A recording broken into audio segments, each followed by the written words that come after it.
Биздин азыркы мезгилде кырда biraz башкача болуп турат. Ушу биздин эки досубуз деп жүргөн эки балабыздын ортосундагы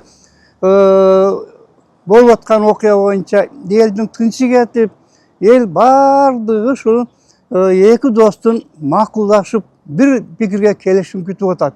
Ошон үчүн мен да өзүмдүн бир оюмду айтайын деп келдим. Садыр, айнанайын балам, сени бардыгы билет.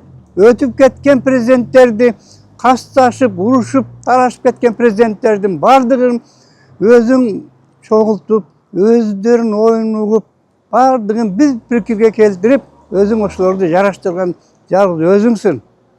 Айнанайын. Ошон үчүн силердин экөөңөрдүн достугуңарда эч качан дос жок.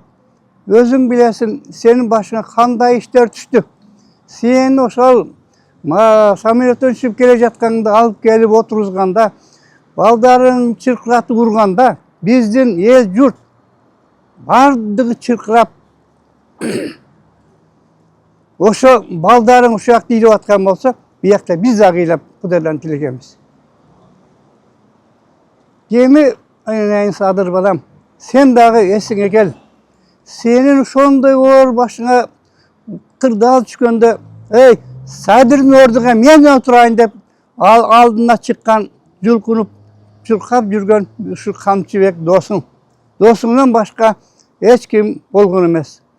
Сен азыр эки достун ортосундагы болуп аткан окуялар бүт кыргыз элин жаман ойго салып, бардыгын ичип аткан оокатын коюп, тамагынан оокат өтпөй турат. Эки достуңарды эч ажырашпастан достуңардын ынар, наоборот, бекемдегиле. Себеби ортодогу душмандардын сөзүнө кирип, ортодогу силерди көрө албастардын сөзүнө кирип, сен эч качан бирөөнүн сөзүнө кирбегин.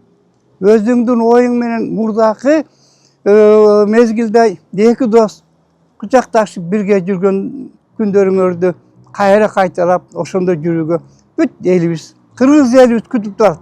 Силерге жакшы самаган адамдардын баары күтүп турат. Жаман самаган адамдардын, душмандардын отуна бензин чачырып, май чачырып, алар ошо силердин ажырашыңарды күтүп турат. Сенин кылган иштериңди, Камчыбектин кылган иштерин бүт Кыргызстан билет. Кыргыз элим эмес, чет мамлекеттеги адамдар дагы, эл журт дагы билип атпайбы? Ошондуктан силер эсиңерге келип, Кудай кааласа жакшы жолго түшүп, баягыдай болуп жашайсыңар, бирге иштейсиңер, чогуу жүрөсүңөр, достугуңар айрылбайт деп мен ишенемин.